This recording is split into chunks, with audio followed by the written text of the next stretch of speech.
up, we going crazy, going bonkers. Produced by Ziggy, Zay Ticky, believe that. It ain't peaches, it'll deceive you, boy, believe me. What you know about a jungle made with nothing but semen.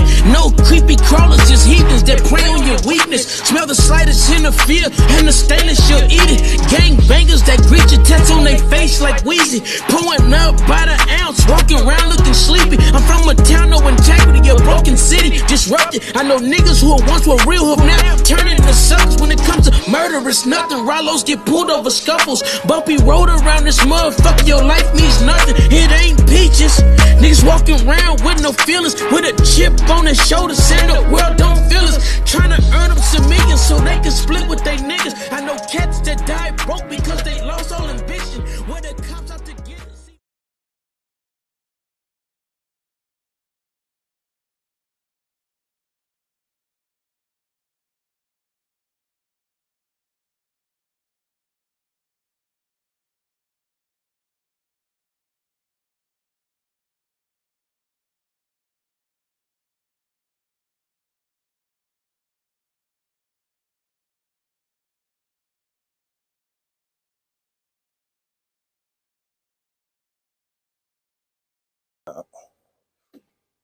Welcome back to another edition of More to Live For, Men of Honor. We're up to volume 13.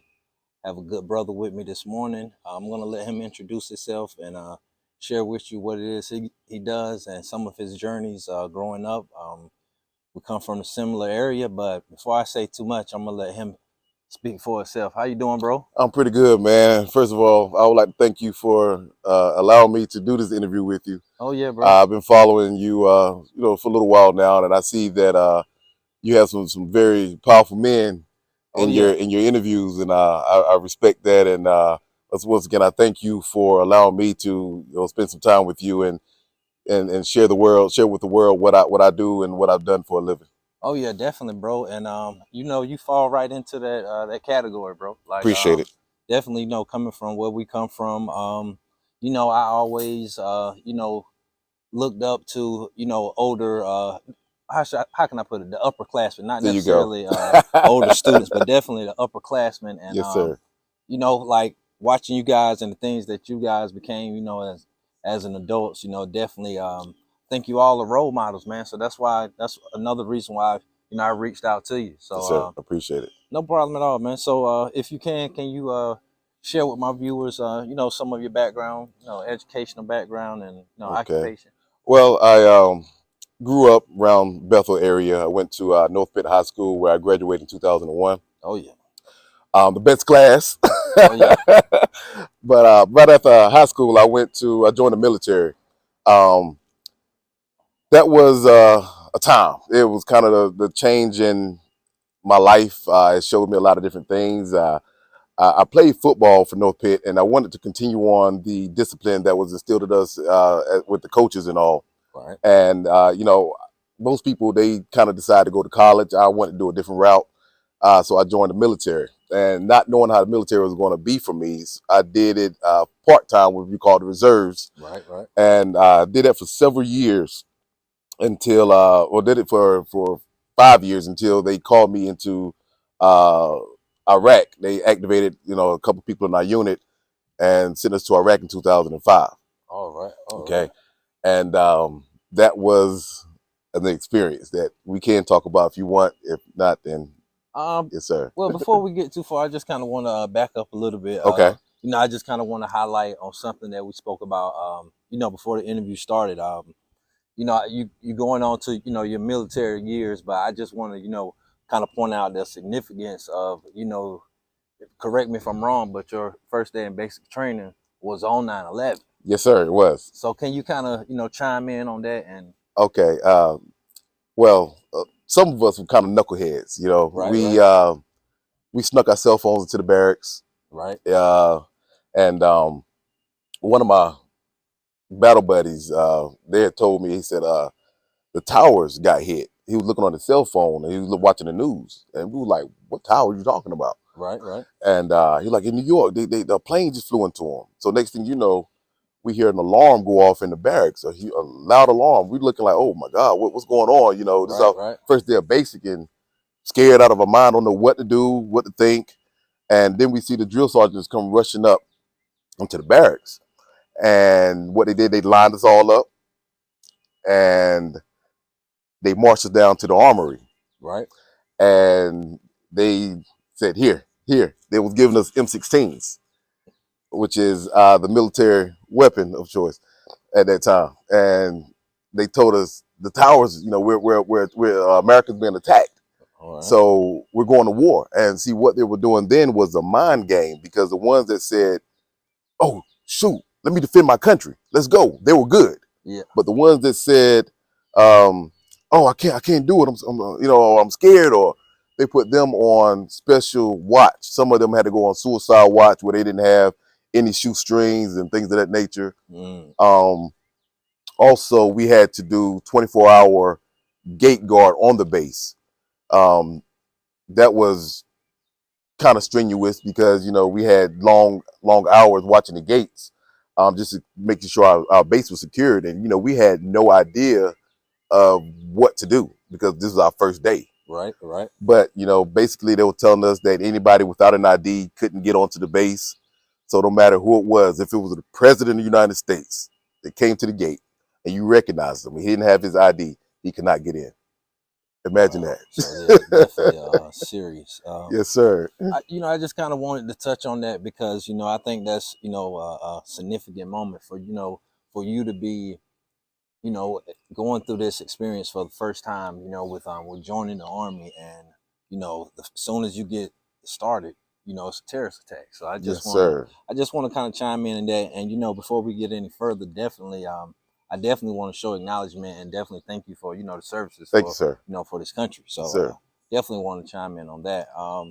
But something else I kind of wanted to touch on, and I can definitely I can tell by not only by the way you carry yourself, by the way you articulate, but just the person that you are. But for some people, the military isn't, some, I mean, we all, it's still May, so it's still mental health awareness month. And I do know that some people go through mental health issues behind some of their experience in the military. But I really kind of don't want to focus on that. What I want to focus on is the things that I know, not necessarily firsthand, but through family members and close friends, like the benefits from joining the military. How just being around, having that particular structure can better someone's life. Like can you chime in on how things have improved, things that you may have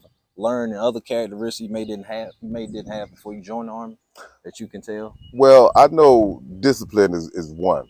Oh, That's one thing that's instilled in us. Another thing is like paying attention to detail, and that small attribute can take you so far in life. right. Just paying attention to detail, no matter if you're at a work site or if you're in entrepreneurship, or like right now I'm helping coach South Central football players. I'm in charge of the linebackers. Well, I assist with the linebackers.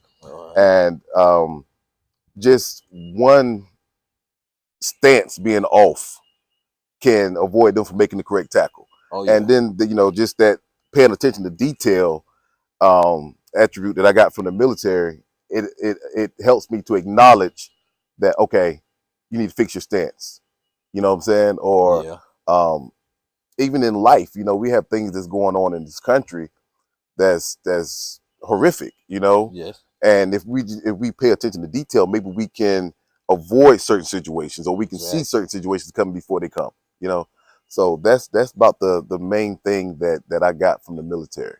Oh, Yes, sir. definitely, bro. And like I said, bro, everybody's experience and everything is different, and definitely, the military experience falls into that. But I just kind of wanted to, to touch on, the positive things, and like you said, the discipline and the structure and paying attention to detail, things that you learn, that to be better at through the military. I want to, kind of focus on those experiences. But I definitely thank you for sharing that, and Yes, that, sir. I definitely think a lot of people, whether they're ex-military or not, they definitely can relate to that.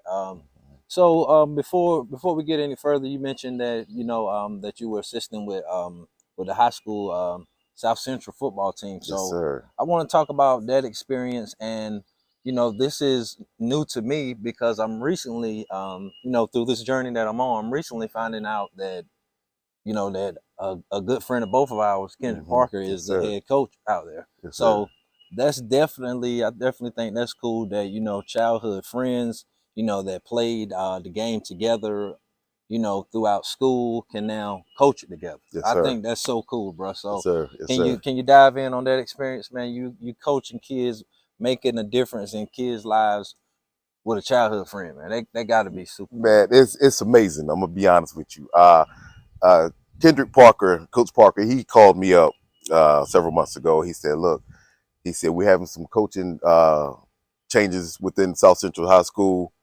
He said, what would be better to have somebody that I play with coach beside me?" He Man, said, "I need somebody that I trust." I said, man, "Bro, without even thinking about it, count me in." I heard that. And not coach. I've never coached football before. I played football, but never coached it. I used to play linebacker in high school, and it was a learning experience getting into with different coaches that already been coaching and seeing their strategies versus what I think is suitable for the children. Right. Just getting that understanding with each other. Try to learn each other first. But once we got that understanding, it's an honor to be around such a great Oh group yeah. of children, man. I Oh mean, yeah, they man. are the best. They yes sir, no sir. Thank you, coach, for helping me today. Right. Like it's an honor to be around such a great group of children. And our goal is to help them move to the next step in life, whether it be through football, academics, because we don't just coach football. We instill, look, make sure your grades are good. Exactly. Make sure you're in class on time, Right. and they respect that. They like that Oh a yeah. lot. Oh yeah. There's somebody actually reaching out and caring about their future. Yeah. Exactly. And not And just to score the game. yeah, Yeah. exactly. Yes, sir. Yes, sir. And And they definitely can tell that. yeah, So exactly. Yes, sir. Yes, sir. And if at the end of the day, we want all of them to be, successful. But if we take one to that next level, we won.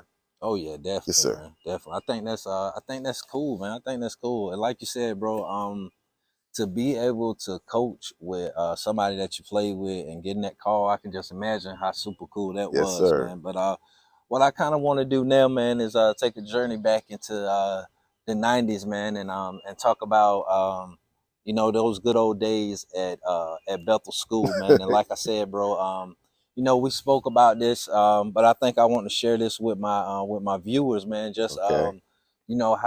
how good our whole band strings and chorus department was, man. Like, Yes, and we sir. really had some brilliant minds putting all this stuff together. And I want you to kind of, if you can share your experiences, through the journeys and the things that you got to participate in, from that great school in the '90s. Well, first of all, I would like to give a shout out to um, Kathy Uyoa, which was once Kathy Alexander when we were going to school. It She ain't was. Uyo no more. Yeah, what is it now? I don't know for sure, Oh, but I'm sorry. we definitely respect you and your Yes, sir. marriage. But I was thinking about that too. I was like, Yes. I need to find out exactly what it is. But Um, shout out to you, man. Shout out to you. Yes, amazing woman. She and Mike Arney. Oh yeah, Um, in middle school, a lot of us was in chorus. That was like the thing to do. If you weren't in chorus, you wasn't that dude. yes, Um, and also I played the violin. I started playing the violin in the 4th grade. It was something that it was different to me. It was the first instrument that was introduced to us, and I picked it up. Loved the sound.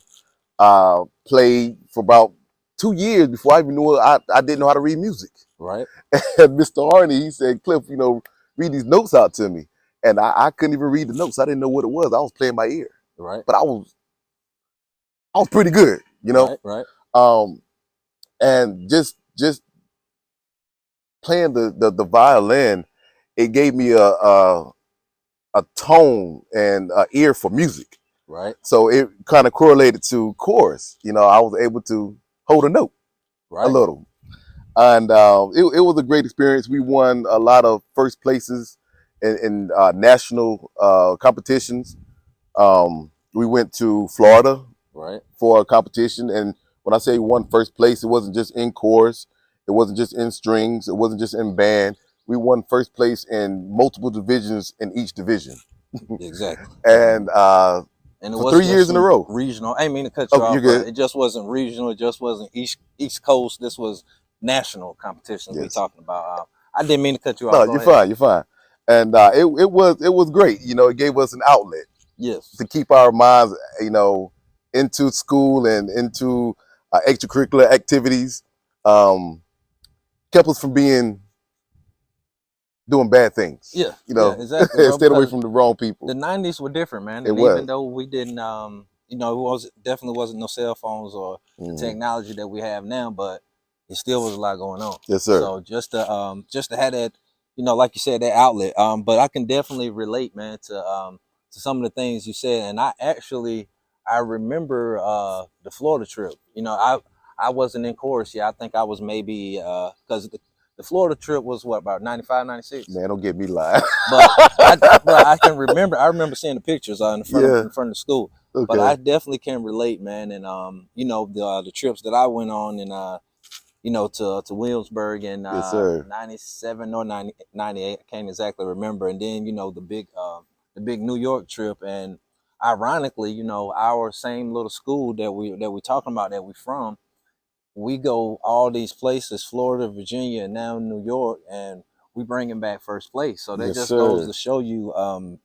the type of people that were in charge of our, you know, our whole music department, man, because they really, you know, they really knew what they were doing, man, and they didn't mind taking us on the road and showing us off, man. Like, it's just like, I'm sitting here thinking about it now, bro. Like, the fact that our school, bro, our little school in Belton, North Carolina, bro, went to New York on Broadway and brought back first place. Yes, sir. And all of this, and we managed. And you just, like, we started this conversation off kind of talking about 9/11 and the World Trade Center, but like I told you, bro, like, that's something that a lot of people didn't know. But, you know, in silence, I kind of, you know, I wouldn't say depression, but I was feeling a bit of sorrow, you know, once I finally got a full understanding of what happened, because I remember we was on a field trip and we managed to go there. So who's to say, you know, somebody else wasn't on a field trip that day? So, you know, I learned to put myself in other people's,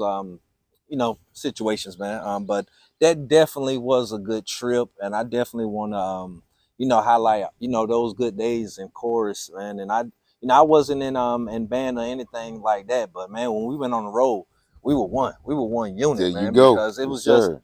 And another thing that just came to my mind, bro, not to cut you off, but like all those days, even like, you know, the singing and the concerts, that was the work part of it. Yes, as far as our end of it, that was the work part of it. But once we got that out of the way, man, all those good days at Busch Gardens, man, like just man, like, and we not talking just one grade, like we talking like a whole middle school combined of the chorus department. So that was just definitely shout out to them, man. Those definitely were good days, man. You know, and like you said, man, just an outlet, man. Just something, you know, we in middle school, you know, trying to find our way, but knowing that, you know, we stay out of trouble, we're gonna be at Busch Gardens soon, and we're gonna be singing. Yeah, exactly. So, like you said, it will.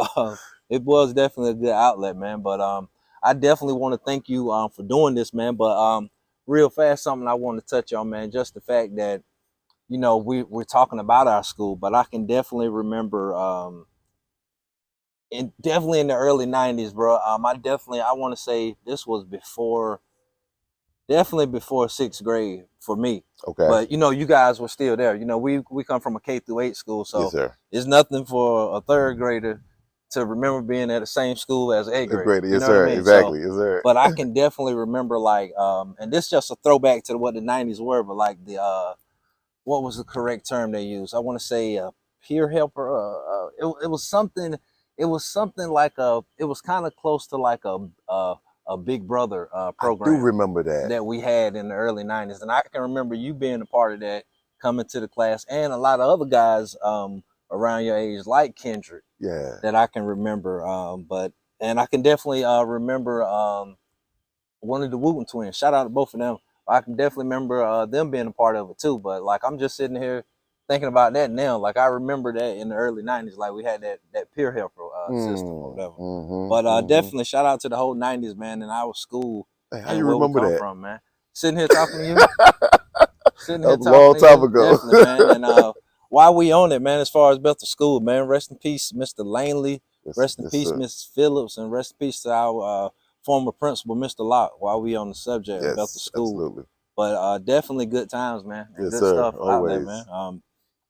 But I definitely think this has been cool, man. And once again, bro, Men of Honor, this volume 13, man, and what this is about, man, is shining the spotlight on, people that not necessarily people that come from where I come from, but people that just doing real good for the community, man. In your case, for the country. You Yes, know what I sir. mean? So I Yes, just sir. kind of want to shine a spotlight, not necessarily saying that everybody that I get to be a part of these projects, don't get the attention that they deserve, but you getting it from me. So that's Appreciate it. how I Yes, feel. sir. So that's what this whole journey about, man. So I want to thank you for being a part of this, and something I really don't want to go deep into it, but something that we talked about, off camera, the fact that I know the type of friend that you are just for the things that I seen you do for your friends. And I thought that was real cool, seeing you on the ground, putting in that footwork. So like I said, not gonna go deep into it. Respect to him, respect to the whole situation, but I just wanted to touch on that I because got I seen it with my own eyes, the type of friend that you. Yes, you are sir. and the Yes, type of sir. things that you would do Yes, for your sir. people. So yeah, definitely, bro. And yeah, man, we can go ahead and wrap it up, man. And I definitely want to thank you for being a part of this, though, man. Yes, sir. I thank you for allowing me to be a part of For it. sure, man. Yes, sir. It's all love, but this is volume 13. More to live for. Why settle for less when your last name more? And we out of here.